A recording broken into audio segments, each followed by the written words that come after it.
আমি অনেক সময় বলে থাকি যে কুমিরকে সর্দি ভয় দেখিয়ে লাভ নেই, কারণ কুমির থাকে তো পানিতে, আবার সর্দির ভয় কিসে। ইসলামী আন্দোলন বাংলাদেশ 1987 সালে প্রতিষ্ঠিত হয়েছে। অদ্যবধি পর্যন্ত একজন এমপি আমাদের সংসদে যায় নাই।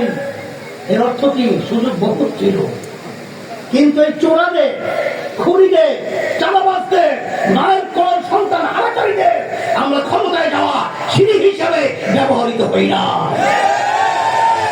এই জন্য আমার ভাইদেরকে বলবো, পর্দারে মা বোনেরা শুনছেন, সুযোগ এসেছে। যদি এই সুযোগের সদ্ব্যবহার আমরা করতে না পারি, আমাদের ভবিষ্যৎ প্রজন্ম সন্তানগুলো যখন ইতিহাস পড়বে, তখন আমাদেরকে ধিক্কার জানাবেন, আমাদেরকে নিয়ে তারা কলঙ্ক ইতিহাস রচনা করবে। এর জন্য আমরা বলেছি যে আমরা বহুত তন্ত্র মন্ত্র দেখেছি, এখন একটা তন্ত্র মন্ত্র বাদ রয়েছে, সেই নীতি আদর্শের তন্ত্রের নাম হলো ইসলাম। এর জন্য আমরা ঘোষণা করেছি ইসলামী দলগুলো যে রয়েছে আমরা সবাই নির্বাচনে একটা বাক্স পাঠাবো। কিন্তু গ্রামে একটা কথা আছে, কুড়াল চেনেন? কুড়াল চেনেন তো? গাছ কাটে, ঠিক না? এখন গাছ কাটা অবস্থায় কথার কথা গাছ বলছে, তুমি আমাকে কাটছো কেন, আমার ক্ষতি করছো কেন? তখন বলে, তোমার যাইতে ভাই আমার পাশায় লাগানো হয়। মানে ওই কাঠ দিয়ে আবার কুড়ালে হাতুড়ি বানায় না।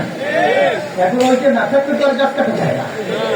এখন কিছু কিন্তু নেমেছে আমাদের যাইতে ভাইয়া, এরা কিন্তু এই ঐক্যকে নষ্ট করার জন্য তারা অন্য অন্য আলোচনা করে, কিন্তু চাঁদাবাজদের বিরুদ্ধে করে আলোচনা করে না, খুনিদের বিরুদ্ধে করে আলোচনা করে না।